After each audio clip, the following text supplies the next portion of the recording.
our height bar after showing income expenditure सब आपको दिखाकर क्या है, आपसे एडवाइस लेना है, आपसे राय लेनी थी, लेकिन लोग कम थे तो उसको पोस्टपोन करके फिर एक जीवन किया गया, क्योंकि कुछ भी हम लोग थोपना नहीं चाहते हैं कि आपसे एडवाइस लें, आपसे राय लें कि ये इनकम है, ये एक्सपेंडिचर है, अब क्या करना है वो बताइए।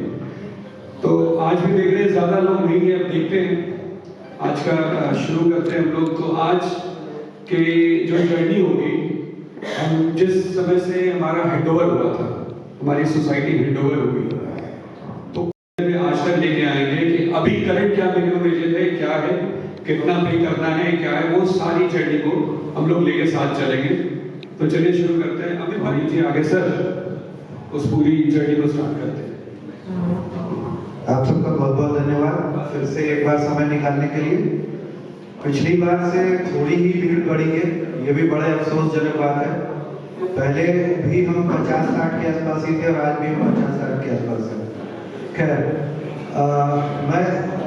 हमारे बहुत सारे व्हाट्सएप पे भी क्वेश्चन थे कि क्या ये हमेशा डिफिसिट से चला, कैसे चला और क्यों आज ये मैन पावर या ये सब सारे जो भी इन्फ्लेशन है, ये जरूरत पड़ रहा है आपको एडजस्ट करने की। तो आपको हम, क्योंकि बैंक अकाउंट्स कभी झूठ नहीं बोलते, तो पिछले 2020 से लेके आज तक क्या खर्चे हुए हैं पर ईयर वो आपको दे रहे हैं। मैन पावर में क्या इन्फ्लेशन है जो कि कभी पास ऑन नहीं हुआ वो बता रहे हैं। आप ये गवर्नमेंट वेबसाइट से भी चेक कर सकते हैं। और हम उसको शुरू करते हैं। कैसे होगा?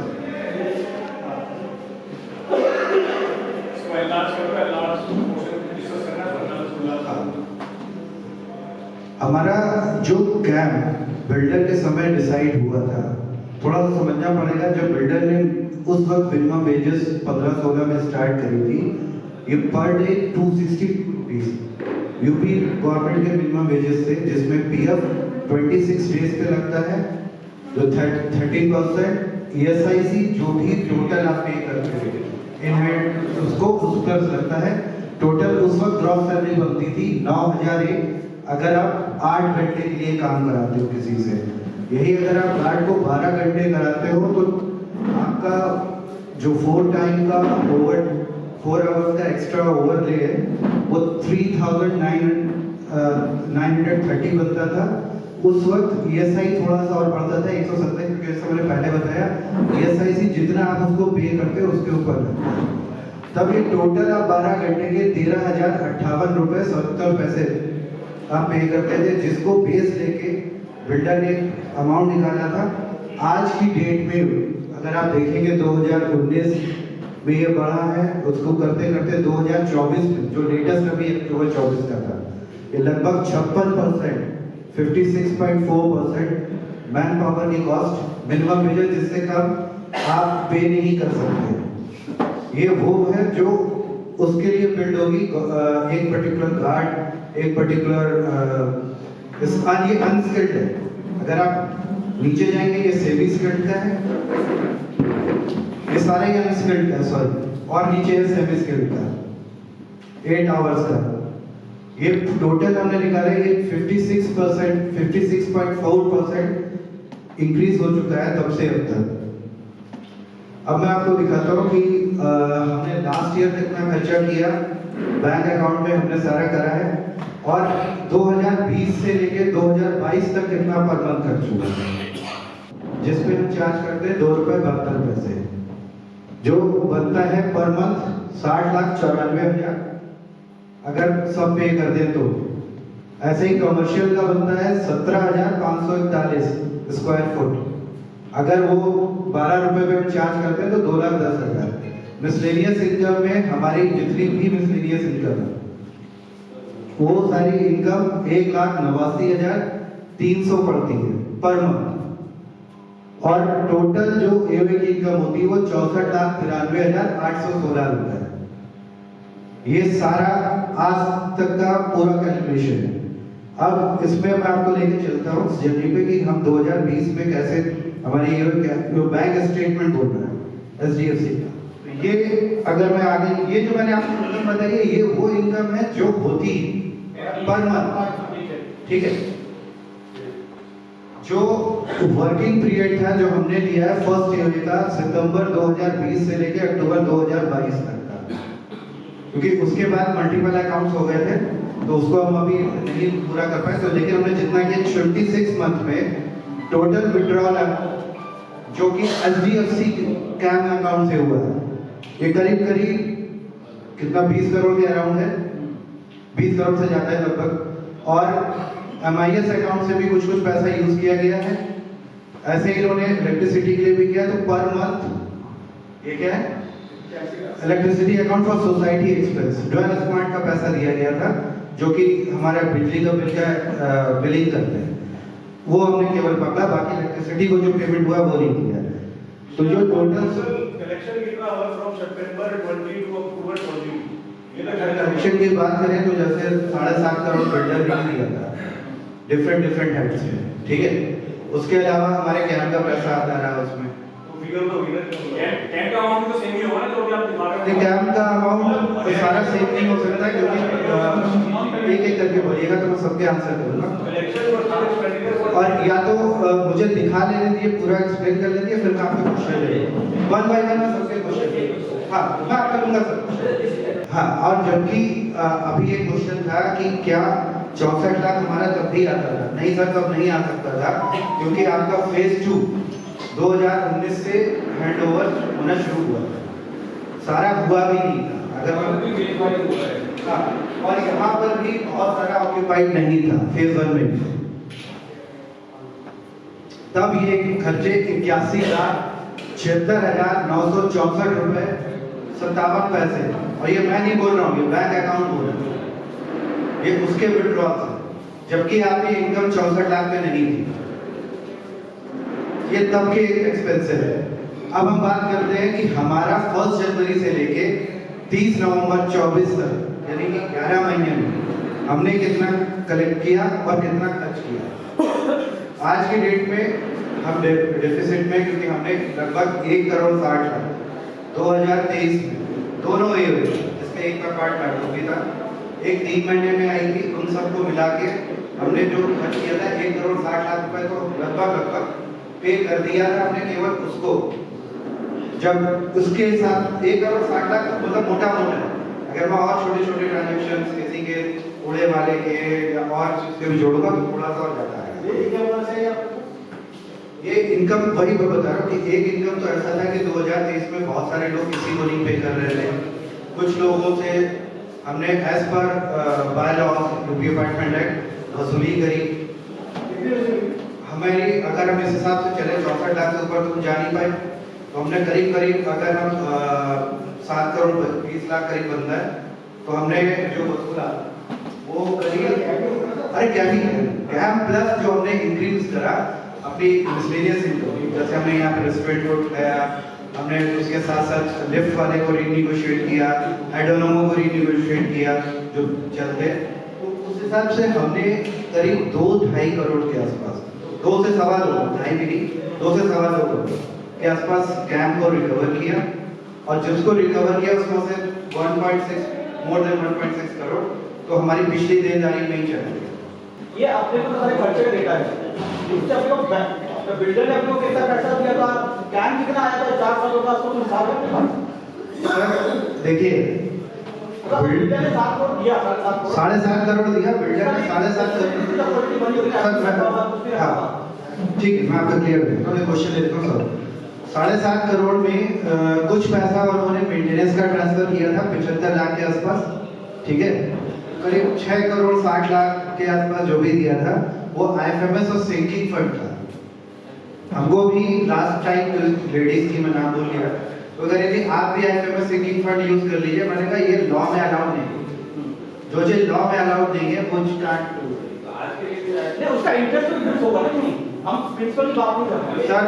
आज के साथ एक करके दीजिए तो सर बेटर होगा, पहले पूरा एक्सप्लेन करो, फिर बेटर है अगर पूरा एक्सप्लेन करना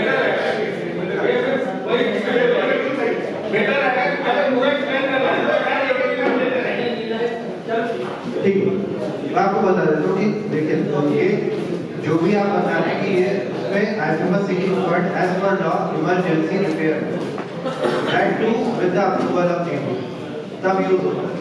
तो ये एक वो है कंडीशन। आगे मैं बजट को क्या क्या, क्योंकि बहुत सारे लोगों ने ये बोला कि भाई जो भी सर्विसेज, बहुत सारे लोगों ने वर्ड टू वर्ड मेरी किसी से व्हाट्सएप बात नहीं, किसी को फोन पे बात नहीं, कि किसी भी चीज को आप कम नहीं कर सकते। जो एक्चुअल खर्चा है वो दिखाइए 2020 से, क्या इन्फ्लेशन है वो दिखाइए।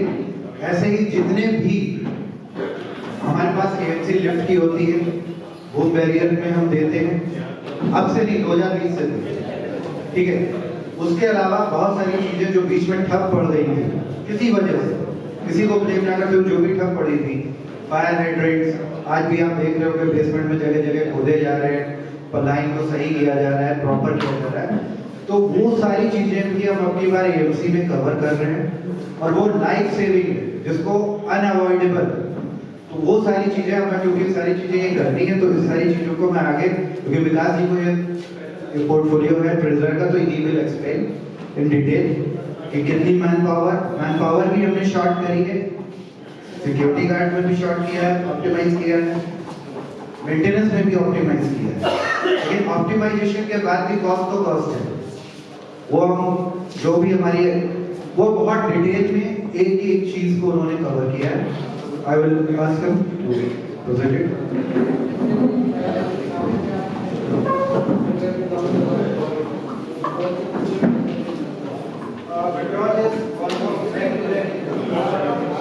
नमस्कार, मेरा नाम विकास है। मैं आपको पूरा ये जो बजट है, मैंने सोसाइटी का पूरा सर्वे करके जो 2025 में एक्सपेक्टेड कितना खर्चा आएगा, किस किस हेड में आएगा, उसको मैंने वर्किंग किया। इसमें मैं आप लोगों का सजेशन भी चाहूँगा। हो सकता है कि मेरे से कुछ ज़्यादा लिया हो, आप लोग सजेस्ट करेंगे। मेरे पास एक एक लाइन आइटम का है कि मैंने क्या क्या कंसिडर किया। आप लोग बोलेंगे, हम उसको नोट डाउन करेंगे, यदि मिनिमम होगा डेफिनेटली हम उसको वर्कआउट करेंगे। बट लुकिंग फॉरवर्ड कि हमें सोसाइटी को आगे ले जाना है, हमें ये नहीं देखना है कि हमें कॉस्ट ऑप्टिमाइज करना है। हमें पहले अपने माइंड में ये रखना है कि हम सोसाइटी को कैसे ले जाए। आज हम जिस लेवल पे खड़े हैं, उस लेवल से ऊपर हम कैसे उठा सकते हैं। उस पॉइंट ऑफ व्यू से मैं आप लोगों को सजेशन लेने के लिए बिल्कुल एग्री। जहां आप कम करने के लिए बोलेंगे, आई एग्री ऑन दैट। ये मैंने पूरा वर्कआउट किया है। एक्चुअली लीडर ने स्टडी करके हम बेटर होता है कि अगर हम इसमें कॉलम और रीड कर लेते हैं, ये हम एक कंडीशन बजट कर सकते हैं। करंट बजट जो है वो लाइन नंबर वो भी आप डाल देते हैं, क्योंकि easy for everyone to understand कि हमारा करंट एक्सपेंडिचर पूरी शीट और पूरी शीट देख लीजिए, पूरी शीट देखिए, पूरा ऐसा है, पूरा आगे का पूरा शीट सब है, देख लीजिए पूरा।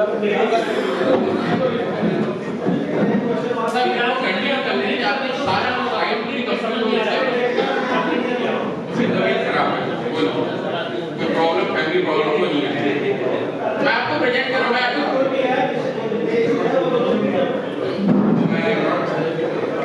देखिए, मैं आपको नेक्स्ट ईयर का बजट प्रोड्यूस कर रहा हूँ। कॉस्ट में क्या हो गया, अभी हम नेक्स्ट ईयर की बात कर रहे हैं कि नेक्स्ट ईयर क्या कॉस्ट आने वाली है, ठीक है। मैंने इसको वर्कआउट,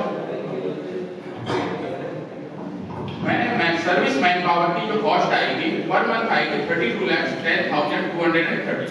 ये कॉस्ट मैंने क्या निकाला, मिनिमम वेजेस यूपी एक्ट 2024 जो एप्लीकेबल फर्स्ट आपके अक्टूबर से जो एप्लीकेबल उसके अकॉर्डिंग है। यदि ये minimum wages next year March में रिवाइज हो जाता है तो डेफिनेटली ये कॉस्ट बढ़ जाएगी, क्योंकि मैं किसी को पे करूंगा वो मिनिमम वेजेस के अकॉर्डिंग पे करूंगा। कितने लोगों की आगे की स्लाइड है, आप वेट करिए। ये कंसेशन आने वाला बजट है ना? हाँ, 25 में, मतलब आप उसके बाद बढ़ने का सारे देखिए मैंने उसमें कंटीजेंसी रखा हूँ, नीचे क्लियर लिखा हूँ मिसलेनियस 5%। मैंने अपने 5% लिया। जब कोई भी बजट बनता है तो डेफिनेटली प्रोजेक्टेड होता है, तो आपको एक मिसलेनियस अकाउंट लेके चलना पड़ता है। तो मैंने 5% लिया। यदि आप लोग बोले इसको जीरो करना तो आई एग्री ऑन जीरो, ठीक है। प्लस 5% लिया, माइनस भी तो होगा ना, ठीक है। अगर थोड़ा नेगोशिएट करें सब कुछ इनके कॉस्ट में बात कर रहा हूँ कि जो एरो की कॉस्ट आएगी वो ये कॉस्ट है। इट्स इंक्लूडिंग एवरीथिंग, जो भी हम सर्विस चार्ज देंगे, जीएसटी देंगे, इससे कॉस्ट है। हाँ, सेकंड लाइन आइटम है मेरा सिक्योरिटी के ऊपर मैं कॉस्ट दूंगा 25,40,000। ऑफिस स्टाफ, जो एओ का ऑफिस स्टाफ है, उसकी जो कॉस्ट आएगी 3,70,000 की। एएमसी ऑफ इक्विपमेंट आएगी 22,92,000। कंजम्पशन जो आएगा 4,60,000। Major repair and other expense 4,09,000। Miscellaneous 5% लिया है 4,60,000। ये टोटल मेरे हेड है। इस हेड के अकॉर्डिंग जो टोटल पर मंथ आता है मेरा 97 लाख है। अब ये शीट है, ये काम पीडीएफ खोलो, क्लियर है। यदि आपको लाइन बाय कॉस्ट देखना है तो पीडीएफ के अटैच में लाइन बाय कॉस्ट है, पीडीएफ खोलो।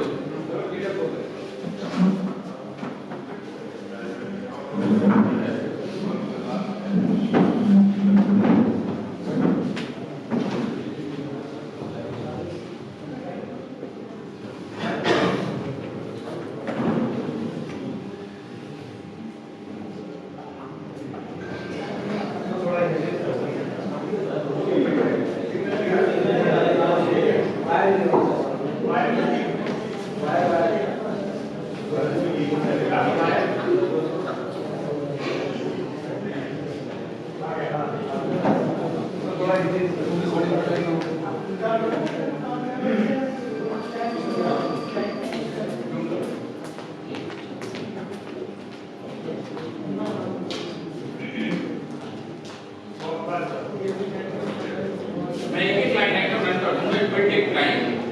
मैं आपको पूरा हेड क्लियर करूंगा। टेक्निकल मैनेजर जो हमने कंसीडर किया पूरी सोसाइटी के लिए, टेक्निकल मैनेजर कंसीडर किया, उसकी जो कॉस्ट आएगी मिनिमम 20,000 आएगा, उसके ऊपर हम 8% सर्विस चार्जेस देते हैं, वो 4,000 आएगा, उसको जीएसटी लगेगा 9,720। जो हमारी एक एम्प्लॉय की जो कॉस्ट आएगी 63,720। ये हम टेक्निकल मैनेजर को देंगे, इंक्लूडिंग कॉस्ट टू एओ आएगी।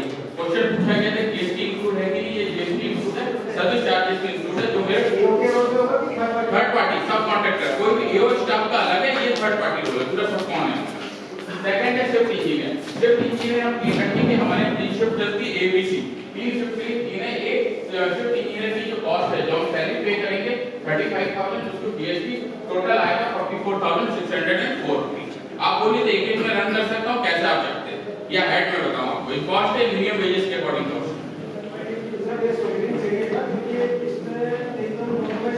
बताइए मैं रेडी हूं। एक पोजीशन मिनिमम वेजेस एक्ट वाली जो स्लाइड है ना, एक बार वो शो कर दो, तो सैलरी की क्लैरिटी हो जाए। अब आप ये बोलेंगे कि मिनिमम वेजेस है, डेफिनेटली मिनिमम वेजेस है। आप और जो भी आपको एम्प्लॉय मिलेगा अकॉर्डिंग टू एक्सपीरियंस आप मिनिमम वेजेस में लाएंगे, प्लस आपको 1 और 2,000 जरूरी ज्यादा ही मिलेगा। आप नहीं भी चले जाइए टेक्निकल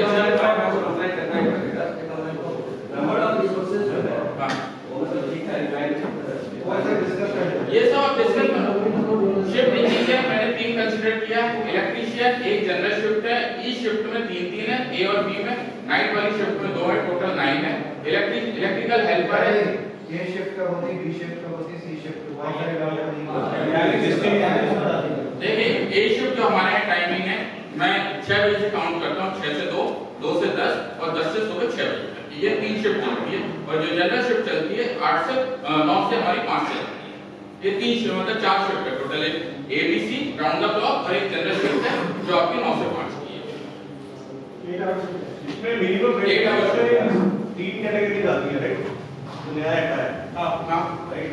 उन तीनों कैटेगरी में कुशल जो भी है, मैं आपको बता दूं, दिखाया कैटेगरी के हिसाब से 10, 11 और 13 ये मिनिमम वेज है पर मंथ।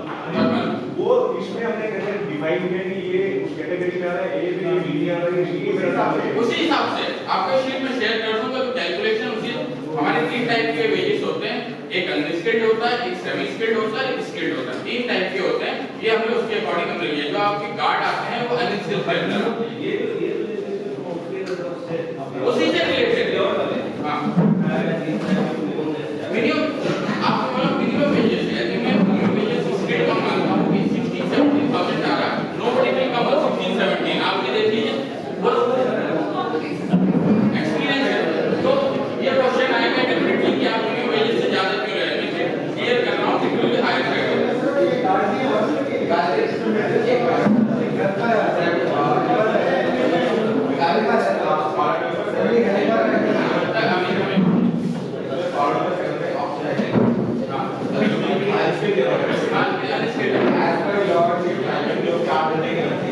आपने इसमें कितना लगाया? 15,000 उसके बाद आप कहना तो एक बहुत अप्रॉक्सीमेटली 14,000। तो हमने एक्स्ट्रा 1,000 रुपए पे कर रहे हैं।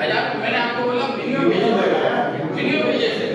आपको मिनिमम वेजेस की आज वो वो आया उसने काम करना चालू जब स्टार्ट, कल आपको हेल्पर ला रहा है तो पहले काम होता होता आपको हेल्प करा, मिनिमम वेज आप उससे नीचे नहीं जा सकते हैं, और डेफिनेटली जो आपकी कॉस्ट है उससे प्लस 1000 और 2000 आएगी। 5% एक्स्ट्रा आती है, मैं एज्यूम नहीं कर रहा हूँ, its market operating price.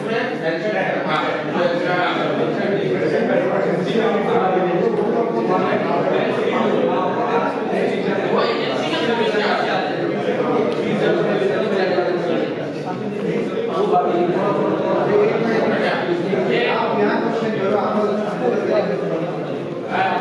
Plumber मैंने कंसीडर किया हूँ, प्लम्बर एक आपका जनरल प्रोवाइडर है, नॉर्मल प्लम्बर एक प्लम्बर है, ये जनरल ये शिफ्ट में 3 है, बी शिफ्ट में 3 है, नाइट में 2 है, हेल्पर उसके साथ जनरल में 1 है, ये शिफ्ट में 1 है, बी शिफ्ट में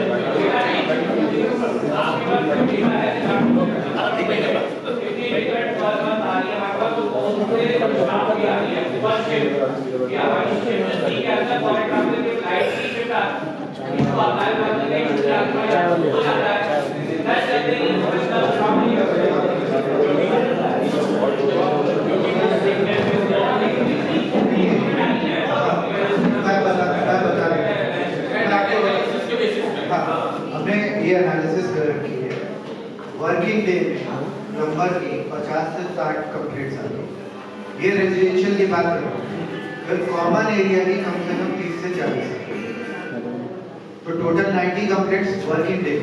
जैसे ही आप बात करते हो वीकेंड्स या आज की, अच्छा हाँ यहाँ पे एक चीज और नहीं ऐड करी है हमने, जैसे आज हॉलीडे, आज हमको स्टाफ को डबल ड्यूटी का पैसा मिला, अदरवाइज नेशनल हॉलीडे पे कोई नहीं आता, क्योंकि हमें बजट बनाना था, तो यहाँ पे हमने वो कवर अप नहीं किया। सरकारी नौकरी हो गया है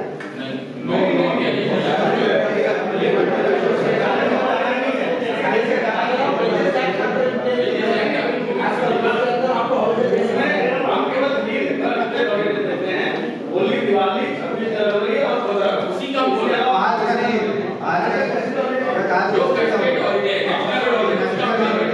और जो मेजर फेस्टिवल्स हो, अरे आज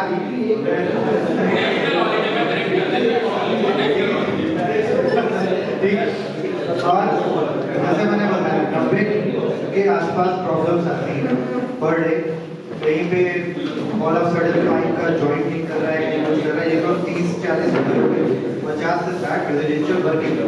वैसे ही मैं वीकेंड पे बढ़ता हूँ, वीकेंड पे मेरे पास रेजिडेंशियल से ही 100 के 110 के अराउंड, और वो नॉर्मल आसपास वही रहता है, तो इसको कवर अप करने के लिए सर किया। अब आप एक बार इस पे देखो।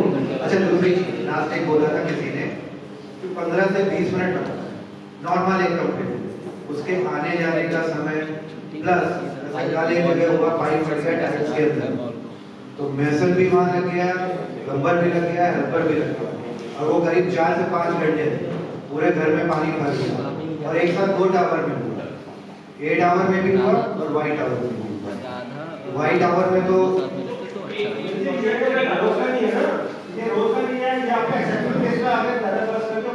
सर अब मैंने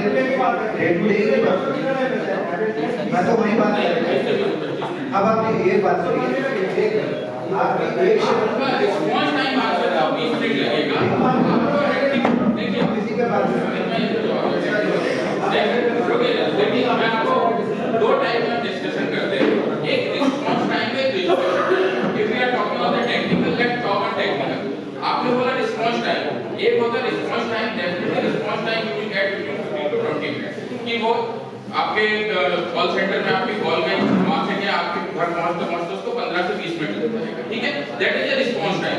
resolution time always will be, यदि किसी घर के अंदर जाता है तो रिजोल्यूशन टाइम आपका एवरेज 20 to 30 मिनट्स लग ही जाता है, तो आपको एक कॉल को क्लोज करने में अप्रॉक्स 45 मिनट्स लगता है, टेक्निकली कोई एवरेज निकाल दे। मैं इसको आपको 2 टाइप का बता दिया, रिस्पॉन्स टाइम, रिजोल्यूशन टाइम। जब आप किसी को टाइम काउंट करते हैं T1 + T2 तो दोनों को ऐड करेंगे, तो that is a complete time जो आपको एक कॉल आने के बाद उसको रिजोल्व करने जा रहे हैं।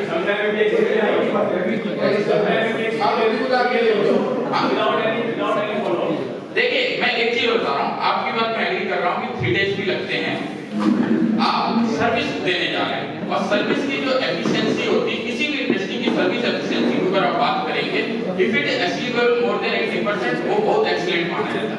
आपकी बात कर रहा हूं कि यदि मेरे पास 80 कॉल आ रही है, हो सकती है कि कोई कॉल मिस होती हो कि मैं ये कमिट नहीं कर सकता कि 100% एड्रेस होती है।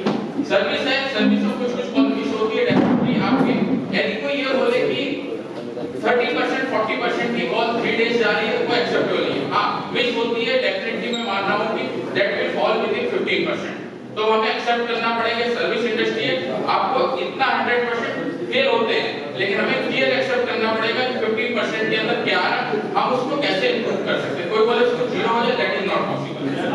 आपने तीन दिखाए हुए इलेक्ट्रीशियन। हां जस्ट एक सिंपल एग्जांपल, एक इलेक्ट्रीशियन आपने कॉल कर, आपकी शिफ्ट चेंज होती है, बट एटलीस्ट वो देखेगा ना कि हमारे रेस्टोरेंट में क्या है, आउट जो नहीं है, nobody has been for 3 days.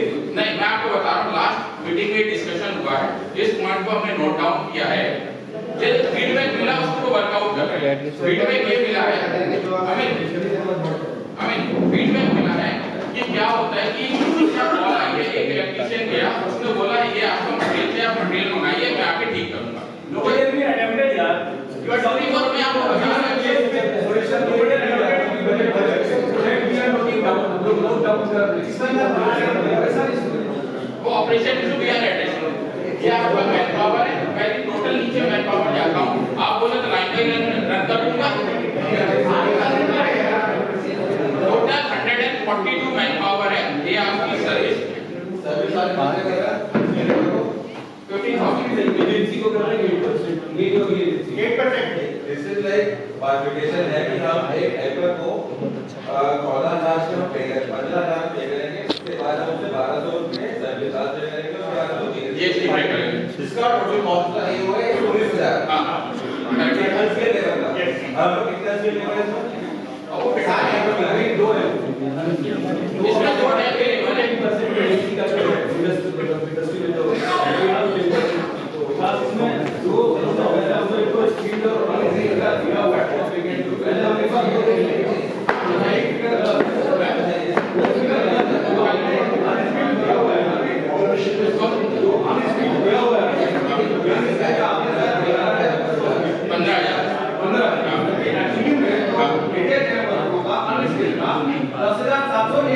मैं बिल्कुल यही क्वेश्चन वेट कर रहा था कि क्वेश्चन क्यों नहीं आया।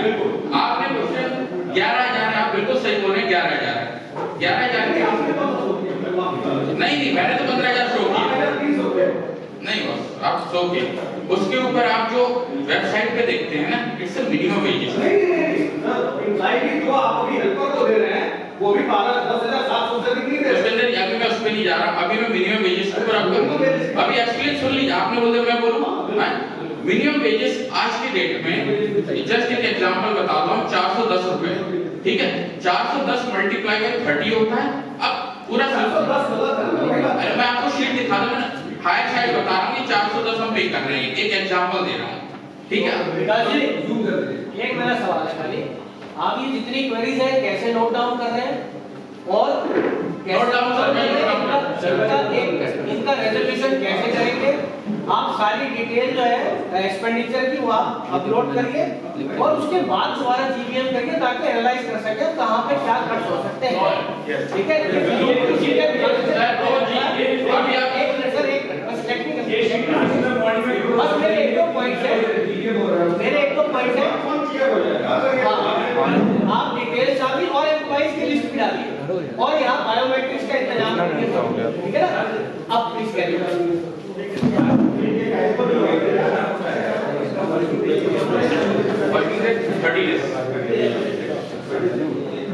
26 हम 14 को एडिशनल पेमेंट करते हैं, हम 30 हम उसको छुट्टी नहीं दे रहे हैं, तो रिलीफ में पावर रखेंगे ना।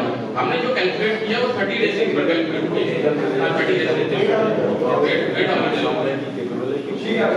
ये आप देखिए, मैं आपको दिखा देता हूँ, ये मिनिमम वेजेस है, ये मिनिमम वेजेस है 410 रुपए आपका, ठीक है। अब मैं आपको क्वेश्चन दे रहा हूँ, एक मेरा क्वेश्चन है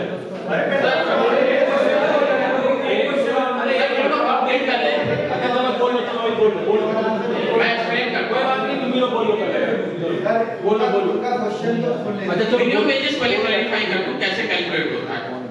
आपका 410 रुपए मिनिमम वेजेस पर डे है, ठीक है। 410 मल्टीप्लाई बाय आपका 26 डे 12,300 आता है, ठीक है। आप मल्टीप्लाई 30 डेज का, मैं 30 डेज का पे करने जा रहा हूँ, ठीक है। 30 डेज का आपका आएगा 12,300 रुपीज, ठीक है। फिर इसके ऊपर 13% मेरे को पे करना पड़ेगा पीएफ। 13% जो पीएफ का मैं पे करूंगा ऑन 26 डेज, नॉट 30 डेज। ये रूल है, आप देख सकते हैं कि जो पीएफ पे किया जाता ऑन वर्किंग डेज पे किया जाता, उसमें जो वर्किंग डेज है वो 26 डे माना जाता है। तो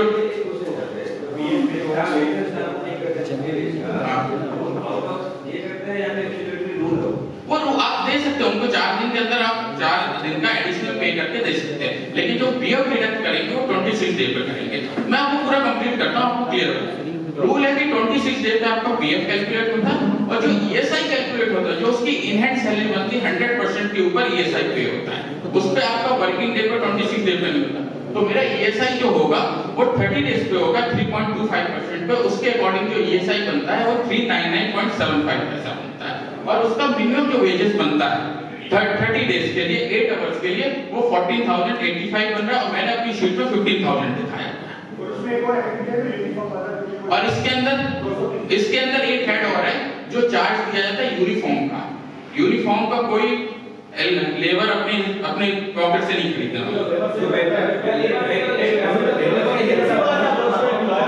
हमसे चार्ज किया जाता है।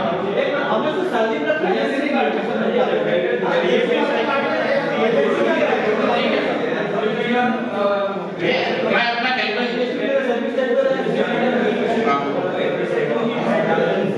नहीं, आप 8% सर्विस चार्ज यदि आप डालते हैं तो 8% आप सर्विस चार्जेस नहीं देखिए, इसके पैकेट पे क्या क्या कर रहा है, ईएसआई, पीएफ, मैनेज, इसकी मैन पावर, रोटेटिंग, सारी रिस्पांसिबिलिटी लेते रहे हो, जो 8% है, आप कहीं भी चले जाएंगे मिनिमम 8% है ले रहा है।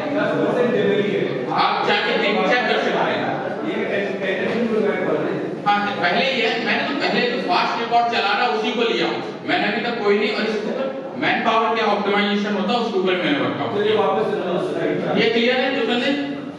और दूसरा, हमारी सोसाइटी में तो जैसे थे डेज होते जा रहे हैं, वो मेंटेनेंस मांग रही है। मैंने आज उसका बजट भी रखा हुआ, आप लोग के ऊपर क्या है कि पाइप फट रहे हैं, क्यों फट रहे हैं, यदि आप डे 1 से उसको प्रॉपर मैनेज करते चलते तो ये कंडीशन नहीं होती। तो हमारी सोसाइटी में आप देखेंगे एवरी वीक कोई ना कोई मेजर पाइप फटता हुआ सुनते हैं।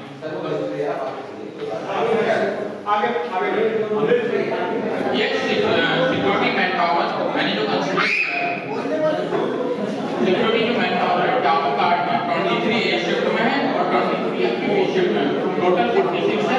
पेट्रोलिंग कार्ड एक डे शिफ्ट में और एक नाइट शिफ्ट में। सुपरवाइजर एक डे में एक नाइट में।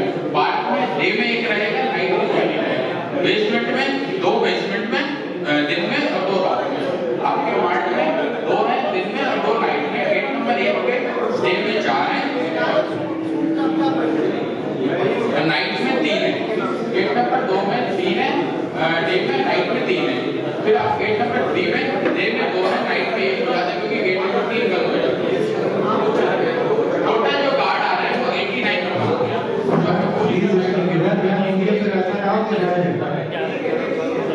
ठीक है, ये 89 नंबर कार्ड है आपका, जो सोसाइटी को रन करने के लिए चाहिए।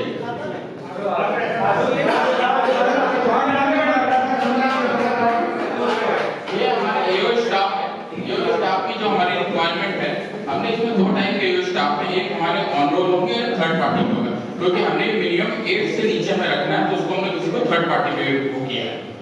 स्टेट मैनेजर 1 होगा, टेक्निकल सुपरवाइजर 1 रहेगा, अकाउंटेंट 1 है हमारा, क्लब मैनेजर 1 है, फिट्स अटेंडेंट 1 है, पेंट्री बॉय क्लब का 1 है, एसटीपी डब्ल्यूटीपी सुपरवाइजर है, जिम ट्रेनर है, सिक्योरिटी ऑफिसर है, सीए ऑडिट सर्टिफिकेशन। ये हमने मंथली एक एक्सपेंस डिवाइड किया, इसको भी फिक्स कॉस्ट के अंदर हमने डाला, जो एओ पे करिए, मैन पावर नहीं है, ये कॉस्ट है। अब मैं इसमें आता है, ये मेजर जो है जो सोसाइटी को आज ऑलमोस्ट 2015 से रन कर रही है।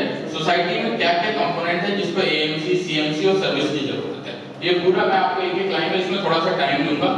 लिफ्ट है आपकी सोसाइटी में, पूरी नंबर ऑफ लिफ्ट है, टावर को मिला के 47 नंबर लिफ्ट है कोने कंपनी। लिफ्ट आपके बूम बैरियर लगे हैं, वो टोटल 7 नंबर बूम बैरियर लगे हैं। 4 आपके 1 नंबर गेट पे, 2 नंबर गेट पे 2 लगे हैं, और आपके पीछे गेट नंबर 3 पे 1 बूम बैरियर लगे, टोटल 7 बूम बैरियर है। वो आप देखते हैं कभी चलते नहीं चलते, उसका ये इशू जो एएमसी में नहीं है। हम उसको जब प्रॉब्लम होती है तो हम उसको कॉल करते हैं, तो उसको अवॉइड करने के लिए हम सीएमसी करने जाते हैं। सेकंड है लिफ्ट, ओटीएस की लिफ्ट हमारी 2 मार्ट में लगी, एक आपकी क्लब में लगी हुई है। डीजी सर्विसिंग हमारे पास यहाँ पर टोटल नंबर ऑफ डीजी 6 है, क्वांटिटी है। फायर पैनल एक्सेप्ट जो हमारे टावर के अंदर फायर पैनल लगे, स्मोक डिटेक्टर लगे, वो अभी तक सीएमसी में नहीं है। अभी हमने बिल्डर से कह के उस फायर पैनल को 1 टाइम चालू करा रहे हैं। आप देखेंगे कि आपके आज की डेट में 70% फायर पैनल चालू हो चुके हैं। आप देखेंगे काम करते हैं, वो फायर पैनल बिल्डर पूरे चालू करके दे रहा है। हमारा डिस्कशन चल रहा है, अप्रॉक्स 30% फायर पैनल बचे। आप बोलेंगे उसके अंदर अभी भी रेड लाइट आ रही है, वो रेड लाइट इसलिए आ रही है, रेड अलर्ट आ रहा है, वो इसलिए आ रहा है कि जो स्प्रिंग जो आपके स्मोक डिटेक्टर वो फ्लैट के अंदर खराब हो रखे, वो स्मोक डिटेक्टर हमने इसलिए मैंने क्लियर लिखा है, इनसाइड जो फ्लैट स्मोक है वो आप लोग को आपकी कॉस्ट पे आएगी और आपको रिप्लेस कराना रहेगा, क्योंकि जो फ्लैट में खराब हो गए वो रिप्लेस कराना पड़ेगा। पैनल आपके 100% में कंप्लीट कर दूं फिर आपको मेरे 1.5 साल में खराब पड़े हैं, सही में पता है वो आज तक ठीक नहीं हुए और खराब इसलिए हुए, वो भी मुझे पता है कि वो मेंटेन नहीं हुई सोसाइटी। सर उसी को मैं एड्रेस करने जा रहा हूं, उसी को एड्रेस मैंने आपको आप नोट तो पढ़ना नो फ्लैट नंबर नोट कर लीजिए, फ्लैट नंबर बता दीजिए। R903 ये नोट कर लीजिए। तो इस पे हम फायर स्मोक डिटेक्टर है उसका पैनल 100% चालू करने जा रहे हैं। मोस्ट प्रोबेबली 15 जनवरी तक जो वेंडर हमें बिल्डर ने दिया वो ऑलमोस्ट कंप्लीट कर देगा। उसके बाद आपके जितने भी पैनल है उसके अंदर जो एरर हो है वो स्मोक डिटेक्टर डिफेक्ट के कारण है, वो हमें अपनी कॉस्ट पे रिप्लेस कराना पड़ेगा। सेकंड है फायर स्प्रिंकलर लाइन, हमारे टावर के खराब बिल्डर ने जब दिया था बिल्कुल वर्किंग थे, वर्किंग थे सर ये चीज अब आगे बिल्डर ने दिया सर, मेरे टावर में मैं जिस फ्लैट में रहता हूँ वो चालू था। मैं एक करके बोलेंगे ना तो सारा एक क्वेश्चन इनका देता हूं इसको कंप्लीट कर लेता हूँ। किसका? हाँ ये आपको कॉस्ट शीट दिखाऊंगा कैसे है। सर मैंने जो आपको हाईलाइटेड बोर्ड जो दिया ना बोर्ड है पिछले साल तक रिकवर वो नहीं पिछले साल तक ध्यान नहीं है, वो आपको शीट ओपन कर दें। शीट दिखा सर आपको तो इसके अंदर हमने दूसरा आइटम है कि आपने सुना होगा हमारे फायर हाइड्रेंट टैंक सब बंद थे। आज की डेट में आपके फायर हाइड्रेंट टैंक चालू है, प्रेशर मेंटेन है। इसके अंदर टोटल 7 हाइड्रेंट हमारे बंद है, बी टावर जी टावर जो नीचे से ब्रेक के, बाकी आपके हाइड्रेंट लाइन पे पानी आप जाके चेक कर सकते हैं।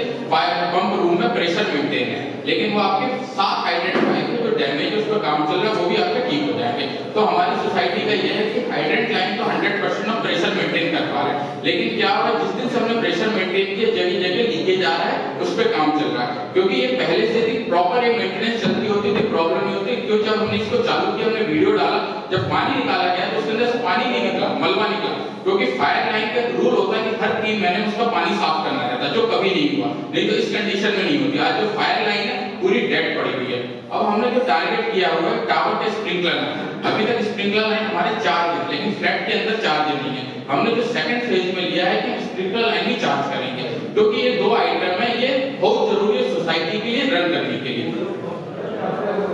बेसिकली स्ट्रक्चर आपका टावर और एसेट, जैसे आपका ट्रांसफार्मर हो गया, डीजी हो गया, सब चीजें आगे आ जाइए। मैं दूसरा लाइन में जा रहा हूँ। वाटर बिल ईयरली हमारा बढ़ेगा, क्योंकि लास्ट ईयर हमारे पास गंगा वाटर का कनेक्शन बढ़ा हुआ है तो उसका बिल आएगा। हमने एक एज्यूम किया कितना है, ठीक है। पेस्ट कंट्रोल हमारे 12 महीने के पेस्ट कंट्रोल होता है, वो है office stationery overhead tank cleaning. हमने लास्ट ईयर से चालू किया कि ओवरहेड टैंक क्लीनिंग हर साल होनी चाहिए, तो हमने एक एस्टिमेटेड उसका बजट रखा है कि ओवरहेड टैंक क्लीनिंग का कितना है। क्लब एसी का 1 टाइम एसी की कॉस्ट आती है, मेंटेनेंस की। रेन वाटर हार्वेस्टिंग पिट हमारी सोसाइटी में टोटल 13 नंबर हार्वेस्टिंग पिट है, जो कुछ काम कर रहे कुछ नहीं काम। गवर्नमेंट के नॉर्म्स इतने टाइट हो रहा है, इस बार हमें उसको साफ कराना पड़ेगा, नहीं अदरवाइज इससे बिग पेनल्टी। जो भी वाटर हार्वेस्टिंग है अभी हमारे चल रहा है, लेकिन हमें क्लीन कराना पड़ेगा। वाटर हार्वेस्टिंग फिर वर्किंग में मैंने खुद चेक किया, लेकिन उसको क्लीन कर, जिस एफिशिएंसी से उसको काम करना चाहिए उस एफिशिएंसी वो काम नहीं कर रहा है। फिर HTP WTP common area electricity bill and meter range, कोई भी चीज जो बजट दिखाया लाइन बाय लाइन समझा रहा हूं कि कहां किसी को डाउट है, I am agree to reduce, complete कर देना। अभी हम डिबेट कभी चालू होगा काम पे, ये वो कंजम्पशन है। इधर मैं बोल देता हूं, नहीं आपने बोला, बाकी लोग को नहीं पता, आपने तो चलाया, आपको पता बाकी ये हमारे जो सोसाइटी को रन करने के लिए जो 3 हमने आइटम लिया है, इसके अलावा 4 आइटम, इसके अलावा और भी आइटम आते होंगे, लेकिन हमने इसको क्लब कर लिया। Plumbing, paint, hardware, electrical, housekeeping, mason. Last time GVM हुआ तो एक मैडम थी, आज शायद नहीं दिख रही, उन्होंने बोला इलेक्ट्रिकल आप 80,000 में बल्ब खरीदते हो, मतलब इलेक्ट्रिकल सिंपल एक क्वेश्चन उनका है कि इलेक्ट्रिकल मींस बल्ब, तो मतलब ये मैं क्लियर कर दूं, इलेक्ट्रिकल मींस डजंट मीन की बल्ब, उसके अंदर आपके ईएलसी भी लगे, एमसीबी भी लगे। अरे क्वेश्चन सर आते हैं मतलब हम कुछ नहीं कह रहे तो आगे अब ये मेजर ये मैंने साइट का पूरा मतलब मैं तो 2015 से रह रहा हूँ सोसाइटी में, जहाँ का सोसाइटी आफ्टर 9 इयर्स क्या क्या मेजर चेंजेस चाहिए, ये कॉस्ट है। एक हमने एस्टिमेटेड बजट लिया, इसको मैं सीधे फाइल पे जाता हूँ, एक टेंटेटिव बजट लिया। आप बोलोगे कॉस्ट नहीं लेना, नहीं लेंगे।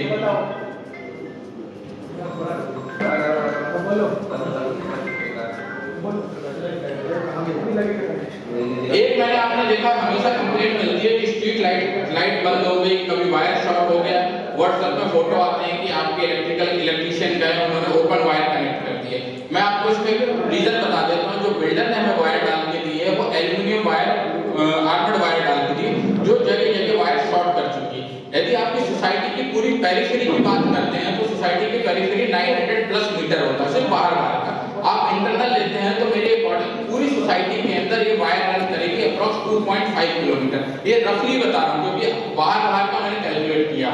तो मैंने ये प्रोजेक्ट किया है कि इसको यदि किसी को शॉक ना लगे, क्योंकि इलेक्ट्रिकल वायर जगह ये शॉर्ट है, इसको पैनल में जगह जगह एमसीबी सब आउटसाइड होता है। इसका हमने रफली एस्टिमेशन लिया है कि आपको 5, ये एस्टिमेशन है, 5 लाख में हो सकता है आपका 100% रिप्लेस हो सकता है 50% है।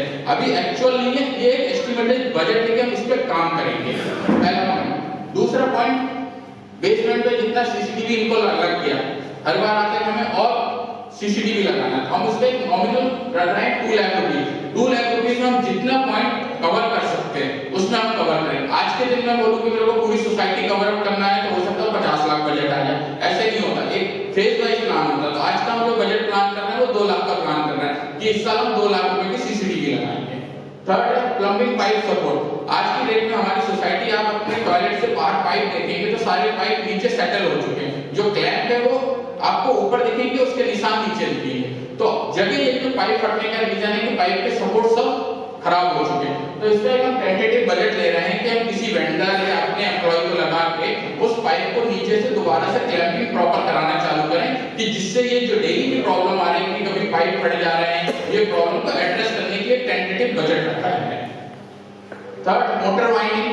आपके आज की डेट में एसटीपी चल रहा है, डब्ल्यूडीपी चल रहा है, 50 किलोवाट का फायर पैनल है, सारे पैनल। कब कौन सी मोटर चल जाएगी? जब आप किसी चीज को ऑपरेशन रखेंगे तो डेफिनेटली फेलियर्स आएंगे, आप चलाएंगे नहीं तो ये पैसा लगेगा नहीं। आज हम चला रहे हैं इसको पैसा लगेगा, तो इसमें अप्रॉक्स हमने बजट रखा है कि वाइंडिंग आपकी नॉर्मल वाइंडिंग 4 लाख है। यदि आपके फायर पैनल का मोटर जल जाती है उस वाइंडिंग की कॉस्ट 3 लाख रुपए है। आरओ रिपेयर, हमारी सोसाइटी में 3 आरओ लगे हैं, मैंने हर चीज का आरओ रिपेयर 4 है, उसका हमने टेंटेटिव कॉस्ट रखा है 25,000 रुपए आरओ के रिपेयर का।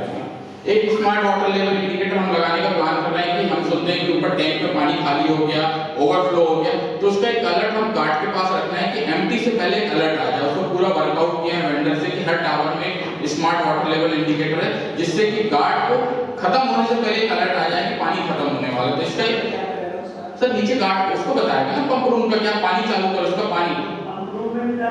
सर आपका 21 टैंक है, 23 आप कनेक्ट नहीं कर सकते ना, कनेक्ट कर सकता हूं, उसकी कॉस्ट है, हम उस कॉस्ट से अच्छा एक गार्ड को रिस्पांसिबिलिटी दे सकते हैं। Renovation of kids play area, हमने टेंटेटिव बजट रखा है, जो किड्स प्ले एरिया बना है वो पूरा डैमेज है, उसका बजट रखा हुआ है। ओपन एरिया जिम इक्विपमेंट, वहां पर जिम इक्विपमेंट धीरे धीरे खराब हो रहा है, तो हमने प्रोविजन रखा है 1.5 लाख रुपए, उसके अंदर कुछ हम इक्विपमेंट लगा सकते हैं, जो एरिया खाली हुआ जो खराब हो गया उसको रिप्लेस कर सकते हैं। लिफ्ट पेंटिंग का एक टेंटेटिव हमने कॉस्ट रखा है वेंडर से कि उसको कैसे रीपेंट कर सकते हैं। वाटर डिस्पेंसर, जो हमारे टावर में है वहाँ प्रॉब्लम होती पानी नहीं है, तो हमने एक प्लान किया है कि गार्ड को जो प्रॉब्लम आती है कि गार्ड से पूछते हैं वो पानी लेने गया था, हम उस प्रॉब्लम को कैसे किल कर सकते हैं, तो उसके पास क्यों ना डिस्पेंसर रखते हैं। फेस्टिवल एक्सपेंस हमने लमसम रखा है, जो आपके नेशनल 15 अगस्त 26 जनवरी जो फेस्टिवल होते हैं उसके लमसम। उसके अलावा होली में भी कोई वेंडर नहीं मिलता, होली में भी ये कोई होली में भी ये कोई करना होता है। टोटल पर मंथ जो हमारा पर ईयर कॉस्ट आ रहा है 49 लाख आ रहा है, और पर ईयर आ रहा है वो पर मंथ आ रहा है 4 लाख रुपए। और कोई क्वेश्चन आएगा मेरे पास कि चलिए मैं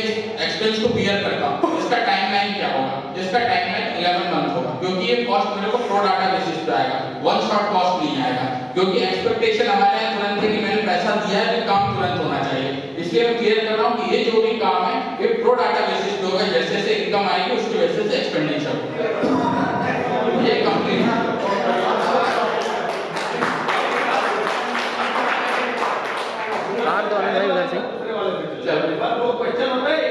एक स्लाइड पर क्वेश्चन लेते हो। कौन सी स्लाइड पे चलता है पहले में चलिए। जहाँ पे सामने दिया हो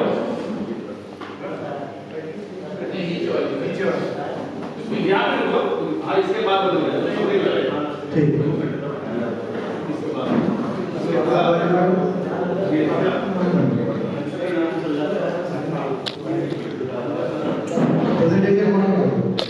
है। ये तो हमने निकाला है और मन ऐसा है कि 1 लाख हुआ है, ये कहाँ से निकाला है? ये हमने बैंक अकाउंट के अंदर से, इसलिए मैं बोल रहा हूँ, मैं अपना एक्सपीरियंस से बोल रहा हूँ, 2020 से लेके 2022 अक्टूबर तक अक्टूबर तक के ले रहा हूँ मैं, तो मैं पूरा इन्वॉल्व करके इतना पैसा खर्च ही नहीं हुआ। कर लेना क्लियर, कोई दिक्कत नहीं, क्योंकि हम लोगों ने जो सबसे मेजर एक्सपेंस हुआ था हमारा और आपका भी उसी में एक्सपेंस है, 57 समथिंग लाख है आपका एजेंसियों के लिए, जो मेन पावर के लिए हमारे टाइम में वो 37 लाख था, 37 टू 38 लाख। अगर पूरे 2 साल का टर्म देखोगे आप हमारा, उसमें 38 मैक्सिमम गया, इसी में 42 गया, तो इसी में 36 भी गया, ये एवरेज की बात। उसके अलावा हमारे में जो खर्च हुआ है वो केवल ये, जैसे आपने 3 लाख 4 लाख की बात करा, मेंटेनेंस की बात करा, विकास जो 3-4 लाख का खर्च किया, वो सारी चीजें ठीक है, लेकिन जो एएमसी की बात कर रहा हूँ 22 लाख, ये मैक्सिमम 8 लाख रुपए का एएमसी का जो आप एक्स्ट्रा कर रहे हो, उसका एडिशनल बता दो कि एडिशनल में क्या ऐसा हो गया कि हम 22 लाख पे कर देंगे पहले से। दूसरा जो हमने 37 लाख किया है, 38 लाख अगर 21 में जिस पेजेस के हिसाब से हमने आपको बताया, तो 21 में या 24 में क्या 50% का इंक्रीजमेंट हो गया? उसमें तो आप बोल रहे हैं क्योंकि आपका मंथली जो एक्सपेंडिचर आया है वो 38 लाख है, फिर एजेंसी का नहीं, आप टोटल बताइए। टोटल हमारा 54-55 से अधिक नहीं आया। 55 आया, चलिए 55 आया, देन इनको हम पहली वाली शीट पे जाओ। 55 में एक जस्ट मान लेता हूँ, उन्होंने बोला 55 से ज्यादा नहीं आया।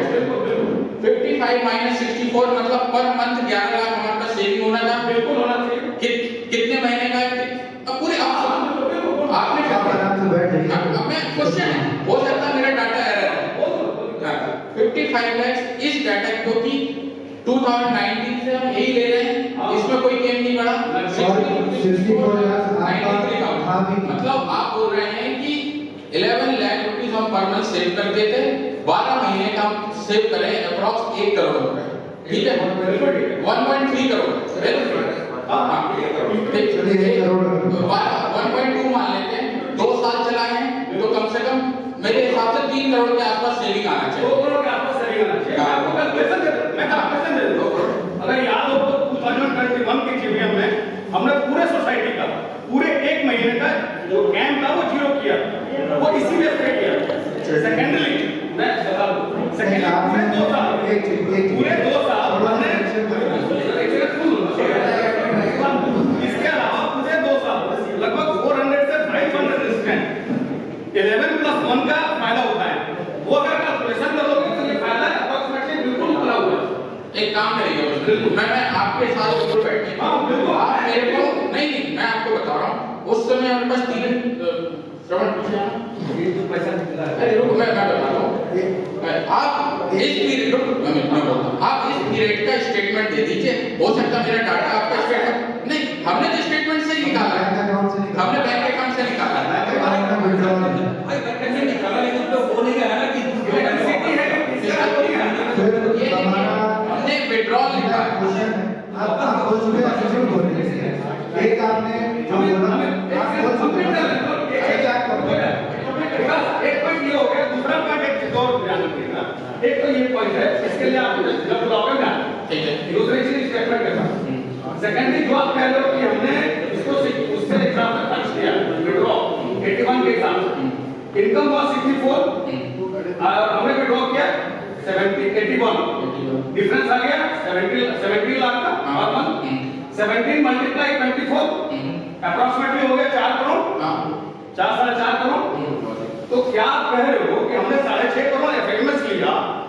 उसके बाद हम 5 करोड़ आपको बचा के दिए, कहाँ से खर्च होगा? 4 करोड़ कहाँ से खर्च होगा? वो 4 करोड़ कहीं तो कहाँ से खर्च होगा? जैसे आप मेरे से ये पूछ रहे हो, मैं ये जस्ट क्वेश्चन कर रहा हूँ, वो 4 करोड़ खर्च कहाँ होगा? एक पहला चीज। दूसरा चीज, इसके लिए एक और जस्टिफिकेशन, बिजली पार्क इसमें इंक्लूड होगा, देन तब आप ये कह सकते हो, इसके अलावा दूसरा कोई खर्च नहीं। इसमें आप देखिए, मैं आपको हम इस पर भाई दोनों की बात कर रहे हैं, दोनों की बात कर रहे हैं। आई एक्सेप्ट, हो सकता हमारा मैं पहले मान विकास भाई, मैं वो नहीं कह रहा हूँ, अगर आप कहोगे कि नहीं आपने IFMS का 2-3 लाख करोड़ खर्च किया होगा, मैं अभी आपको एक्सप्लेन कर रहा हूँ। अमित ने इस बात को एग्री भी किया कि जो पुराना बकाया था, जो रेस्टोरेंट नहीं दे रहे थे 2023 में, उन्होंने उनके पीरियड में दिया है 2.5 करोड़ के आसपास। मैं उसको ब्लेम कर रहा था कि 2.8 करोड़ लोगों के पास ड्यू था, जो आना चाहिए, जो आपने एक्सेप्ट कर लिया, क्या गया। अब आप कुछ नहीं करो, मेरा जो हमने जो बैलेंस शीट दिया 15 दिसंबर को हमने हैंड ओवर किया था, एज पर बैंक में बात करो, 5 करोड़ 23 लाख रुपया हमारे पास बैंक में था, ये हम कर सकते हैं, बैंक बोल रहा है। और उसके बाद 2.79 करोड़ जो कैंप की बात भी एक्सेप्ट कर रहे हैं, वो हमारा रेजिडेंट के तरफ से ड्यू था। तो टोटल मिला के लगभग 8 करोड़ रुपया हमारा IFMS का बचा हुआ है। मैं इस बात के लिए बोल रहा हूँ। अब वो 8 करोड़ जो बचा है, मिला तो हमें 6.5 करोड़, 6 करोड़ 72 लाख रुपए मिला हमें, करेक्ट, IFMS के अकाउंट में। लेकिन जो बचा है वो 1 पॉइंट कुछ करोड़ बचा है। इसलिए आपको जैसे एक्सप्लेनेशन होगा कि जब मुझे बुलाओगे मैं एग्री हूँ, 4 भाई के साथ कभी भी आ जाऊँ। देखिए, लेकिन अब आप एक्सेप्ट कर रहे हो इस चीज को कि वो 2.5 करोड़ आपके पास आ गया है, इंक्लूडिंग इस पूरे रेजिडेंट के बीच में आप लोग बोलो कि हाँ IFMS का पैसा कहीं नहीं गया है, वो 8.5 करोड़ रुपए के हिसाब में। नहीं पुष्पेंद्र जी, आप अपनी बात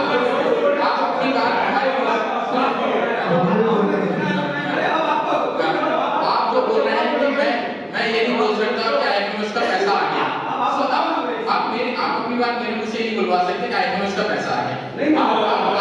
आप सुनिए, आपने बोला है, पहले ये बताइए कि जो आपने सोसाइटी 3 साल रन की है, तो क्या 2 साल, चलिए जो भी आपने रन की है, 24 महीने 25 महीने जो भी आपने रन की है, आपको लगा कि हमें कॉस्ट बढ़ानी चाहिए थी? नहीं, बिल्कुल मैं आपको बिल्कुल मैं आपको बता रहा हूँ। देखिए, मेंटेनेंस के अकॉर्डिंग जिस तरीके से हम लोग अपने खर्चे बढ़ा रहे हैं, उसके हिसाब से बढ़ना चाहिए। लेकिन हमने क्या किया, हमने कभी भी अगर हम लोग काम करते थे, शायद बहुत लोगों को नहीं मालूम होगा, मैं मेन पावर का काम करता हूं। सर आपने अमित भाई जब आप किसी भी चीज के लिए 4 एजेंसी रखोगे ना, तो 4 हेड में खर्चा जाएगा। जब आप एक एजेंसी रखोगे, हमने यही किया था, हमारे पास भी ऐसे ही बजट आए थे 3-4 एजेंसी के काम को करने के। बट जब हमने एक बजट रखा तो उसमें हमारा कॉस्ट कम हुआ, हमने वो 37 तो 38 लाख किया, पूरे 26 महीने किया। और वो भी पार्टी हमें से ये कह रही थी कि हमें 10% बढ़ाओ, लेकिन हमने साइड कर दिया। हमने कहा भाई बहुत लोग ब्लेम कर रहे हैं कि हम उसमें से ये घोटाला कर रहे हैं, वो घोटाला कर रहे हैं, हमने माइनस कर दिया। अब आप खुद सोचिएगा, 37 21 में दे रहे हैं, 22 में दे रहे हैं उसी मिनिमम वेजेस पे, और 24 में हम उसको 1 करोड़ मतलब 57 लाख पे कैसे जाएंगे? कितना आप लोग समझो, ऐसा नहीं है। देखो आप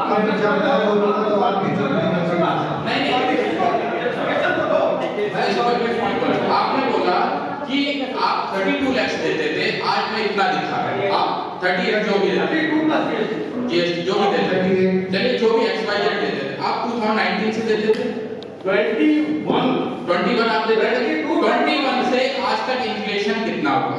बिल्कुल हुआ है 20%। अरे अब आप बैठ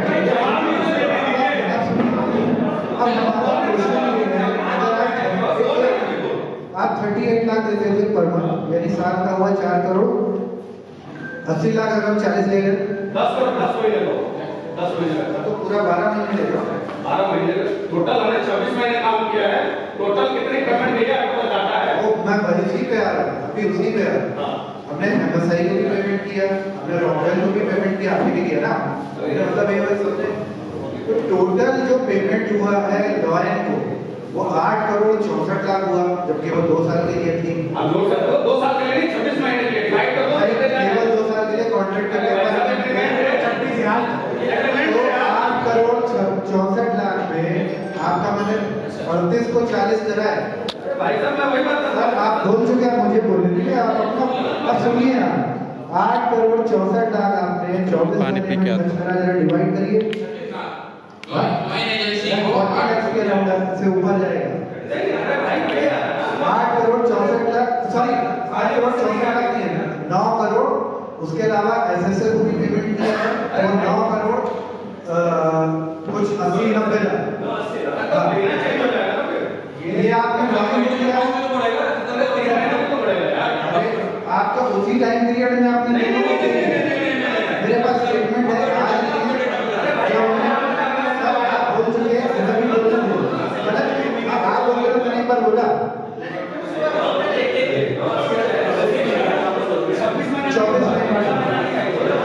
24 इन्होंने जो इनका कॉन्ट्रैक्ट पीरियड है, कॉन्ट्रैक्ट पीरियड के अकॉर्डिंग ही आप पे कर सकते हैं। 24 महीने का 9 करोड़ 60 लाख के आसपास तो लॉगिंग पे किया, और उसके अलावा एसएसए को पे किया है करीब 44 लाख, फिर किसी एजेंसी को और पे किया है 20 लाख के आसपास। ठीक है, तो अगर हम उसको भी ले लेते हैं, क्योंकि हम तो केवल अक्टूबर की बात कर रहे हैं, अक्टूबर 22 तक की।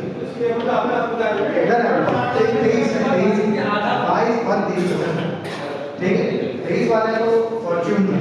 तो अगर उस हिसाब से देखते हैं, ये तो ये हो गया, ये सारे विड्रॉल, ये जितना भी वही शीट में ये विड्रॉल, ये सारे विड्रॉल बैंक से हमने निकाले, हमने कहीं और से नहीं निकाला।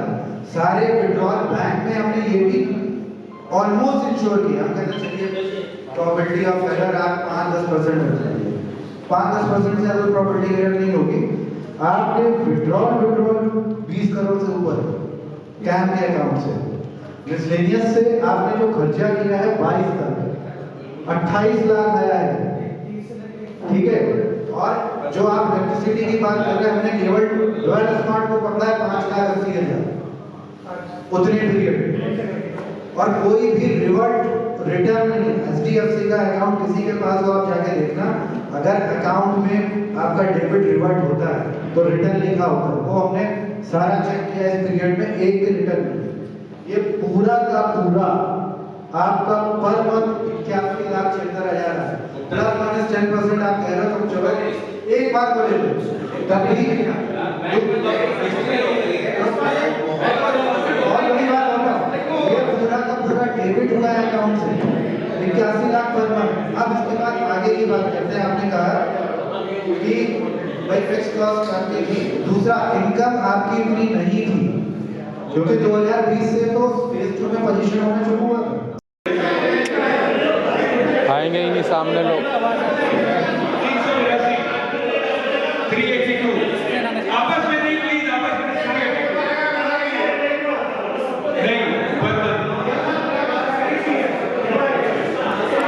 क्योंकि आपका 2 चीज आपका बढ़ गया है। सीधी सी बात कर रहा हूं, पहला वाटर बिल आपका बढ़ जाएगा, 14 लाख रुपए था, अब 35 लाख के आसपास आएगा वो, और दूसरा एडिशनल एजेंसी जो हम डाले हैं।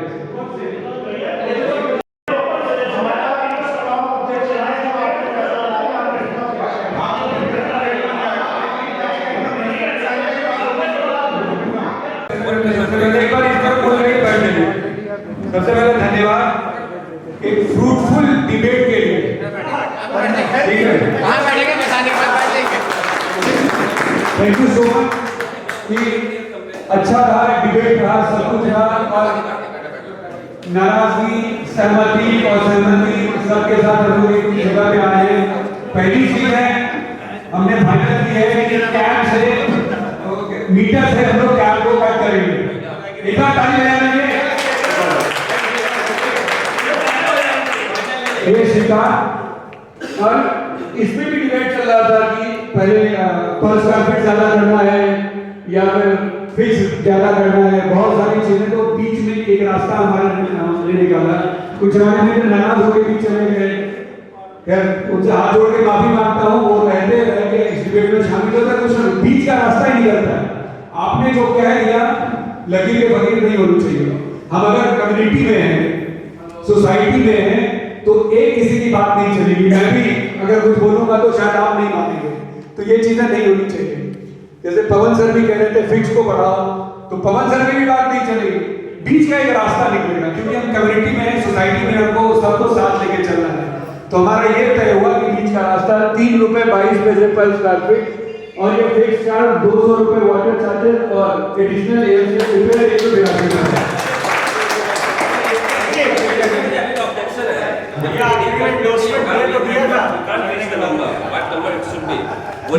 होना चाहिए, उसके बाद नंबर सब ये करें। सर Please प्रॉब्लम करें। क्या है कि हमने जो प्रपोज करा है ना, प्रपोज इन द सेंस जो हमने Estimate किया है। एस्टिमेट किया लोगों से कोटेशन लिए, तो वो 97 लाख है। नहीं, वो मैं समझ गया, लेकिन और इसमें भी जो है हम लोग ऑलरेडी जो भी 10-5% प्लस माइनस होगा, जो भी आपत्तियां थी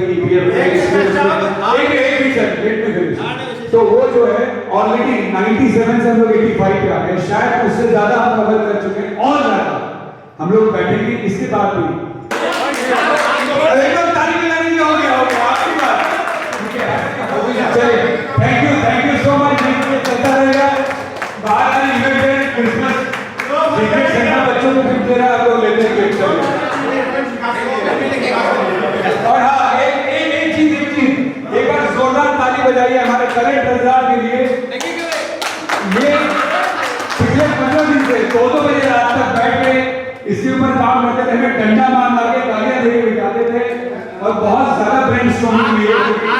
नहीं, एक और चीज, अब अपने एओ के लिए ताली बजाइए कि डेली डिसीजन लिए हैं, 1 केवीए का लिया है, क्या कहते हैं डिफॉल्टर से पैसा लेने के लिए, ये सबसे बड़ा डेली डिसीजन था कि कैम बढ़ाना। किसी ने हिम्मत नहीं की थी, क्योंकि सब वोट के लालच में कैम नहीं बढ़ाते थे, ये हिम्मत हमने करी अपनी सोसाइटी को बचाने